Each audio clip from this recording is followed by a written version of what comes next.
Hello, everyone. I just felt like coming on again. I'm talking.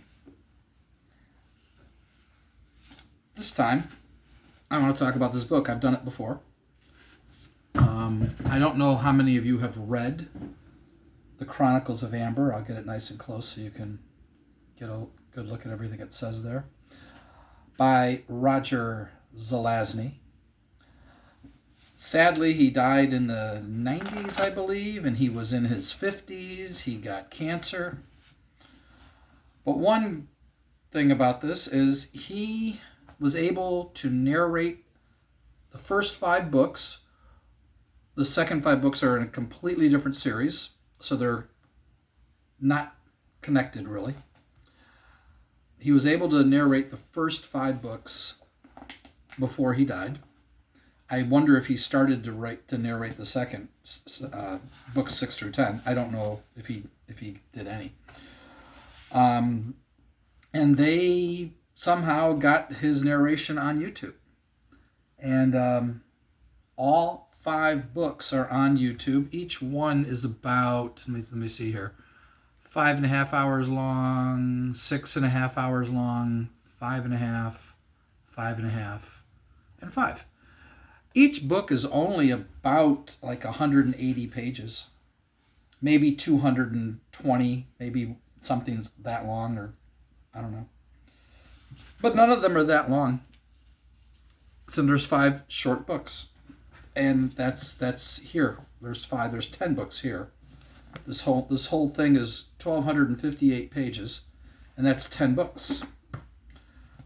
Well, that would be that'd be like 250 pages, wouldn't it? Let me just see something. Yeah, in this thing, book 1 is just 120 pages. That's all it is, 120 pages. And book 2, I'm just curious. I don't remember. Okay, so book 3 starts on page 257. This is, in my opinion, the greatest fantasy book series ever written. Book series. Now, individual books, there may be something better. The general consensus, I believe, is The Lord of the Rings. I'm sure some people would say Harry Potter. I read book 1 of Harry Potter and watched the first 4 or 5 movies. Loved it. Thought it was great. Never bothered with the rest of them, though I saw reactions to them, so I know how it ends. And it's like, yeah, no surprise. I won't say anything for those of you who don't know and want to find out. But it's obvious. It's pretty obvious how it's going to end. I mean, you know. But those were amazing. Lord of the Rings is amazing. But the Lord of the Rings is a heavy read. Have you ever read Lord of the Rings? It's heavy reading. I don't think I could ever read it again. I got through it, but I'm not a big reader. A friend of mine, an old friend of mine, said he read it every year. I'm just like, what? Oh my God. The Hobbit, that I could read. That's light reading. My books are light reading. My Forestera's Fate novels, for those of you who don't know, are light reading, and I've narrated them on my channel so you can listen to them too. But they're easy to read. Quirky, because I created my own writing style, and I've since modified that writing style. If I ever rewrite the books, I'll modify it, but I don't know if that'll ever happen. I don't know if I'm ever going to write books 3, 4, and 5, because just like Zelazny, my book series is a 5-book series. And that's just coincidence. I didn't intend it because of that. But if you like Lord of the Rings, I can't imagine why you wouldn't like this. And this is very different from Lord of the Rings. I'm told his best writing is Lord of Light. It's a separate standalone book. And there's another one, and I can't remember the name of the other one. I can look it up. Yeah, it's called This Immortal. I believe those are considered his 2 best books. This is his most famous series. This is considered by many people, myself included, to be the best fantasy series ever written. Lord of the Rings is probably would win that contest if you voted. I'm curious what else would come down in the top 5 other than Harry Potter. I'm wondering what other book series would get votes. There must be a poll. Somebody must have done a poll. What's the greatest fantasy book series ever written? But Roger narrated this just like I narrated my books. Roger narrated the first 5 it's on YouTube. I already talked about that. I'm repeating myself. That's okay. If you are a fan of fantasy, you really should listen to it. You can get this big honking thing for like $25-$30. It's not expensive. I don't know why I would think it would be at least $50 today. Maybe it is. I don't know. But if you're a fan of fantasy, this you gotta hear this. You gotta at least listen to the opening and see what you think, because many of us think it's the best opening to a fantasy series ever written. And all you got to do is listen to the first 3 minutes and you'll know. It's the same with my book. If you listen to my introductory video, you'll know if that interests you or not. It's about 15 minutes long. And you don't have to listen to it all of it. You'll know halfway through if that interests you or not. You'll know. It either does or it doesn't. And if Zelazny's first 3 minutes don't have you hooked, don't have you wanting to know what's going on here, I need to know, because I needed to know. When I started reading this book, I'm just reading it going, okay, what in the world? It's so unique. It's so interesting. He just sets a great not a trap. He really gets, it's a perfect hook. It's just a perfect hook. I got to pause again. I got to check something else. All right, I just had to check it. Apparently it's written in the first person narrative. And I thought that was a unique way of writing it for him, but maybe it's not. Maybe that's very normal. I'm not really sure. Another great book series that should also be made into a movie is The Sword of, it's either pronounced Shannara or Shannara. I always called it The Sword of Shannara by Terry Brooks. I only read the first book, really enjoyed it. It's basically Lord of the Rings with a sword instead of a ring. It's plagiarism. And he got away with it, which I found interesting. How did he get away with it? But he did. I guess because he didn't make any references. It's basically the same story. I mean, in many, many ways. But my favorite book by Terry Brooks is Magic Kingdom for Sale, Sold. That's a fun read. Light reading, like The Hobbit, easy to read. This is not heavy reading. I mean, it's a lot of reading, but you only have to read the first half. You don't have to read the second half. The second half is a lot of fun. It's really good. I haven't read it in very, very long time. I'm trying to see where the first half ends here. I'm going to give you the page number. Okay, yeah, there we go. It is about 577 pages, all 5 books. So see, it's nothing. It's easy.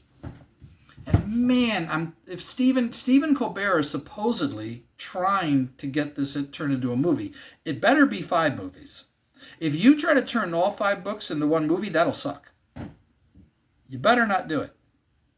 The Lord of the Rings should have been 6 movies.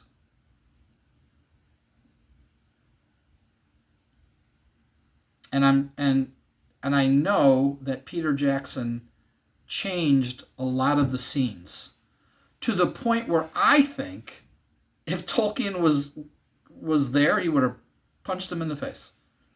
Not literally, obviously, but would not have been happy. I don't think he would have been. And I don't remember the scenes. I had to go look at because that's narrated too. And I had is that how that scene went? And I went and checked it. Nope. Remember when if you saw the movie where the elven girl takes Frodo because he got stabbed? She's riding him on the horse. That didn't happen. That's not in the book. Made that all up. I'm like, what the? And then he did that with all kinds of scenes. He just changed the scene. I'm like, who are you to be messing around? Because if if my book ever, if that should ever happen to my book while I'm alive, let's just say I get really, really lucky and my book becomes popular and somebody tries to turn it into a movie. Oh, you're not going to change anything like that. Not without my approval. You won't be able to. Not a chance. And I don't think Tolkien would have agreed to his changes for anything. I don't know how he got approval for it because the estate had to approve it. They must have paid them well. Ain't changing the story. Unless I like it better. I was like, oh wait, that's better than what I did. Sure, then fine. Man, I couldn't believe the way he changed some of those scenes, and I knew something wasn't right. I couldn't remember because it's been so darn long since I read the thing. But I'm like, I didn't remember it quite like that. And he totally cut out Tom Bombadil. There is, apparently they did do a scene, but they didn't include it. But I guess you don't really need Tom Bombadil in the story. I guess. But I just want to encourage all of you to at least listen to the first 3 minutes. I'll put the link in the description of Roger's narration. And each book has a separate narrated video on YouTube. And it's all by some strange YouTube name. They only have like 515 subscribers. So it's a small thing. And this is from just a year ago. See, there was something on here before. Somebody must have like reposted it. I don't know. There was a theatrical performance of this, but only like the first 2, 3, or 4 chapters. And it was phenomenal. I was so into it. We're all in the comments. Please finish this. Please keep making more. Everybody's typing like, this is incredible. Sound effects, professional, all voice actors with the sounds and oh my God, it was so good. No visuals, but you didn't need any. Wow, a theatrical performance of the Chronicles of Amber. It was phenomenal. When the fight broke out, the first fight, and you're hearing all the noises, and man, oh, just so good. So good. Too bad it's gone. It's not on YouTube. I'm so disappointed. They said that we need funding or we won't be able to do this without funding. And how they didn't get funding, I would have funded it. I would have been done. This is great. This is so good. I just don't get how this can't be made into a movie. How could you not want to turn this into a movie? That's how good the story is. Now, not everybody likes it, which I don't get it. It's such good high fantasy. And I was so inspired by it. I think I'm sure I've mentioned this, that I brought Zelazny's Amber into my story in book 2. Now, there may be copyright issues with that, and if there is, I'll just change the names if I have to, if I end up ever rewriting it. But no one's listening to it now, so it's not even, it's not even a blip on the radar. If it ever came to that, I could change everything. I could easily change the words to avoid that. I have to do that with book 1, too, for that matter. Book 1 probably has copyright issues, since I literally copied things verbatim from other materials. Where book 2, other than my bringing Amber into it, is all my own creation. Everything in the story is my creation. I created it 100%. Other than I use monsters from the game Dungeons and Dragons. I mean, you can't, See, that's the thing I find hilarious about these copyrights. Oh, you can't say Hobbit. You have to, that even Dungeons and Dragons had to change the name Hobbit to Halfling. Because apparently Tolkien's estate owns the rights to Hobbit. What do you mean you own the rights? So nobody can say Hobbit? What? See, I would just allow it if I was in charge of that estate. Anybody can say Hobbit from now on. Who in the hell are we to say you can't say that word? I mean, he created orcs. Orcs are in Dungeons and Dragons. Orcs are in my story. You can't say orcs? It's so stupid. I own the rights to that. You can't. Yeah, your story. I don't understand this insanity. I really don't.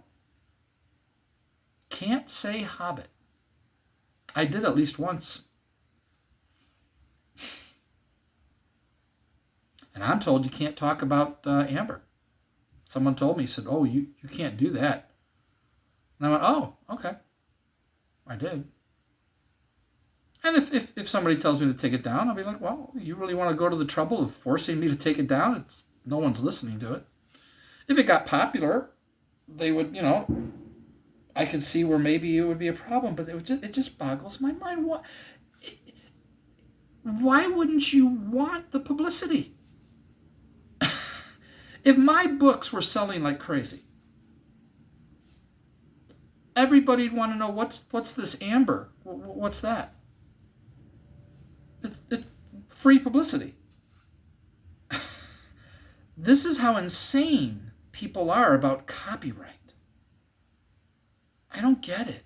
I don't understand it. But I can't encourage you enough to try it. Just listen to it. 3 minutes. The first one. I'll put the link in the description. Click on it. I highly recommend, if you like it, I highly recommend you buy this. You can buy the individual books. They're on Amazon. There was a science fiction book club. That's the books I originally had. And the first book is the first 2 books. And the second book has a green cover. Same exact picture on the cover. That's books 3, 4, 5. And the cover is great. Let me see if I can show you the cover of those science fiction book club books. Because, wow. Hold on one second. Okay. So that's the main character. Look at that cover. I want to recommend one more thing to you, too. Now, here's Stephen Colbert. So he's trying, apparently, or he was trying to get this turned into a movie. But that's the cover on the Science Fiction Book Club books. That's book 1 and 2, volume 1, volume 2. That is one heck of a cover. Apparently, you could never get away with a cover like that today. Like it's something like politically incorrect or something. I find that ridiculous. Absolutely absurd. There was something else I wanted to show you. Okay, so this is the Dungeon Minister's channel. I mentioned this in other videos before. He did a live stream about the Chronicles of Amber, and he put his head, his over-enlarged head, in place of the main character's head. And that's just hilarious. And the live stream is worth watching. It's about an hour and a half long. I just left a comment on there saying, I think you should make a regular video about this. Because he made a regular video about my books, Forrester as Fate, and I was so happy about that. I was amazed that he did that for me. But he did this because I sent him these books to read, and he loved them. He just loved them. So, pretty cool. So for those of you who are fans of Dungeons & Dragons, check out the Dungeon Minister's channel. He's an Anglican priest, and he wears his collar on when he does his videos. He's a great guy. His videos are funny. He plays D&D with his wife and 3 sons. And then he tells the tale of how the last gaming session went. Or whatever the last, I don't know how far ahead he is on his videos. But he has to take notes to make all this stuff. And he uses all kinds of special effects to make the videos fun and humorous, and he is really a character. I believe he was a theater major for a while, so he's really good at what he does. Yeah, I hope he makes a regular video about the Chronicles of Amber. He really needs to promote it. I wish there was a way I could get him to promote my books some more, but nothing I've done works. I'm so frustrated, and just at this point, when I see these manifesting videos, because I'm just going to keep seeing them. Now what I keep seeing is, here's the secret that most people don't know. And here's why your manifesting doesn't work. And it's always about something to the effect of you just have to realize the truth of who you are. That you're, God, in consciousness. Pure. One guy just said it. You're pure consciousness. You're pure awareness. And that therefore, all you have to do is realize this truth about yourself, that you have all of this power, and all you have to do is know the thing that you want is already yours, and it'll just happen. Really. That's fantastic. I embraced that the first time I heard it. It's like, that's right. Just know it's true. If the power of God is inside of us, the kingdom of God is inside of us, then everything is inside, not outside. Then all you have to do to create the reality that you want is know that the reality you want is already yours.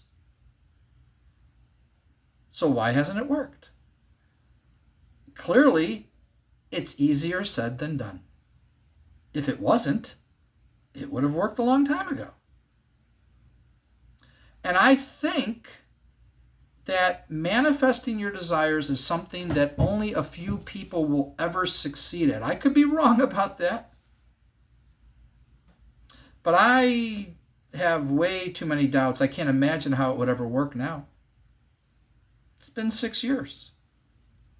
There's just too many doubts and too many frustrations and too many failures to make anything happen.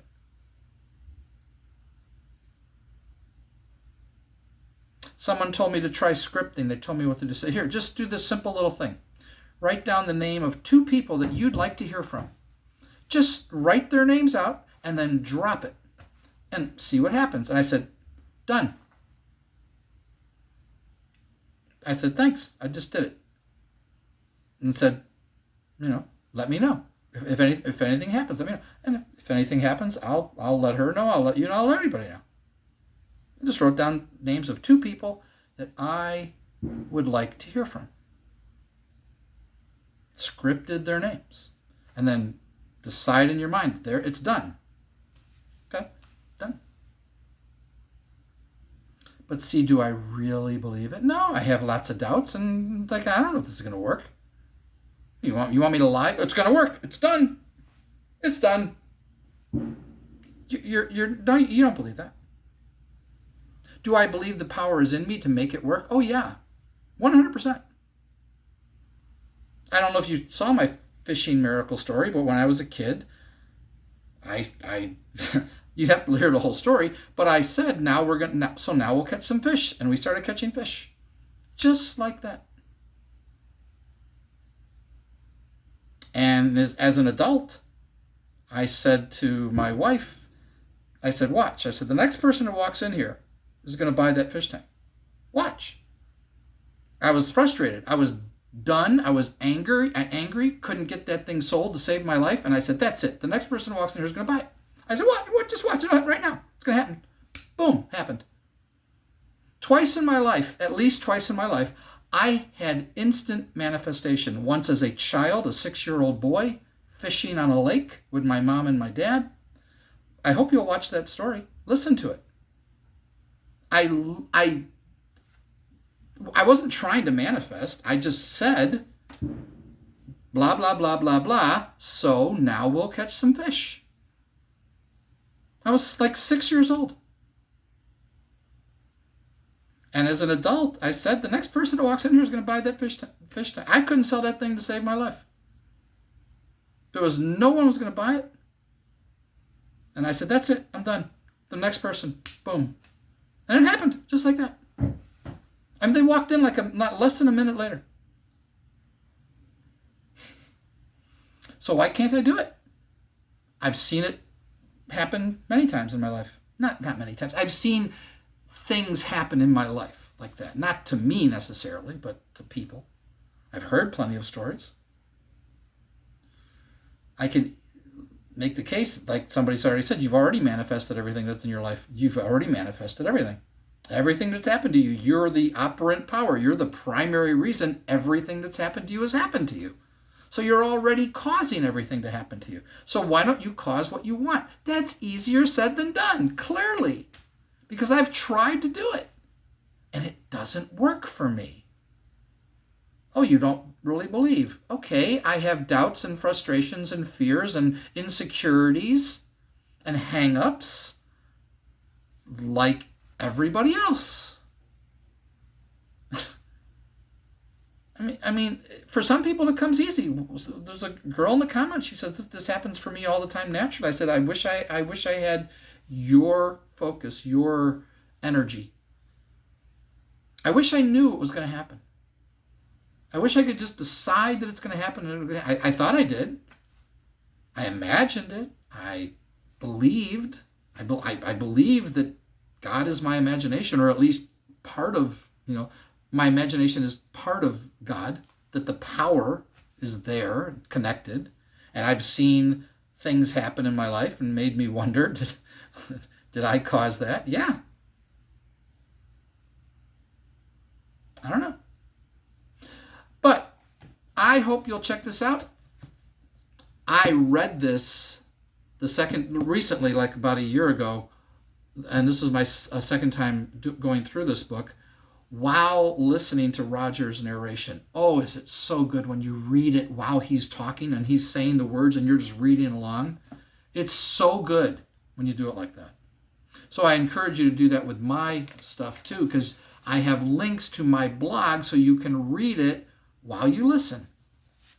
It might not be 100% exactly the same. There may have been some changes that I made that I didn't update on my blog. It's possible, but 99.9% probably the same.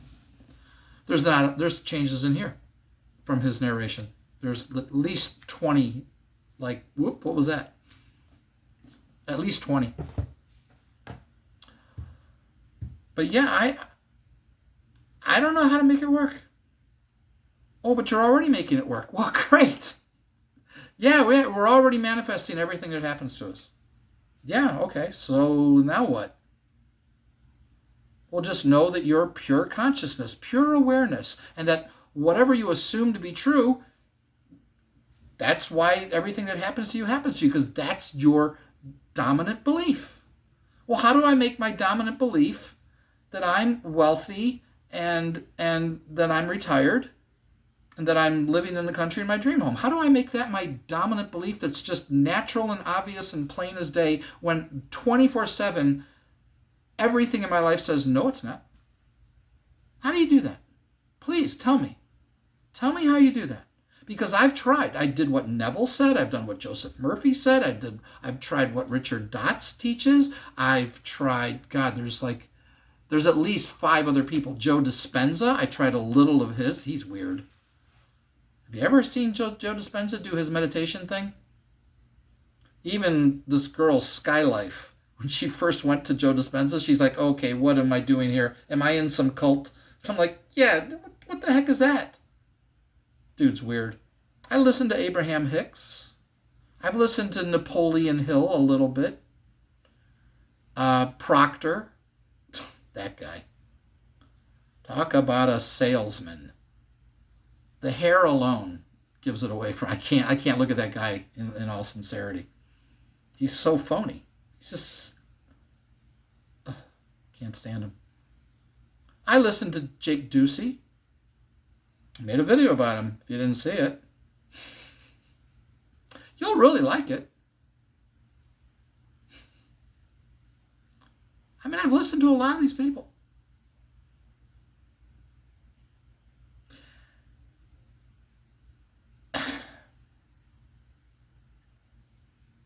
Aaron Abke, young guy.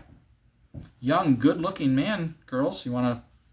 Of course, lately he's... not sure what he's done to his hair. And he put an earring in his ear. I'm like, really, dude? You're going to do that now? But he's a very good-looking man. He used to be a bodybuilder. So, he's got a body. And he's a spiritual teacher. He's got, he's big channel. He's got over, I think he's got over 200,000 subscribers on his channel. His video that blew up his channel is called How to Talk to the Universe. It was so popular that he made a part 2 where he updated it with made it a better quality. That one doesn't get as many views as the first one. The First one blew up his channel. I think it has over 1 million views. I'm not even sure. Aaron Abke, Abke. He's good. I used to listen to him a lot. I liked him. At one point, he had a girlfriend, and she was on the video with him, and then that ended, and we're like, oh, that didn't work out. And all the girls are like, oh, there's still hope. Who knows where he's at now? But he was a pastor's son. That's another thing about him. Very interesting. All right, I've talked way longer than I thought I would. I thought I'd talk for 10 minutes. Hope you check out Chronicles of Amber. Hope you check out my books, Forestera's Fate. Hope you check out The Dungeon Minister. And I'll talk to you all when I talk to you. Hope your manifestations work for you. I really, really do. I hope you get everything you want. I hope that happens. See ya.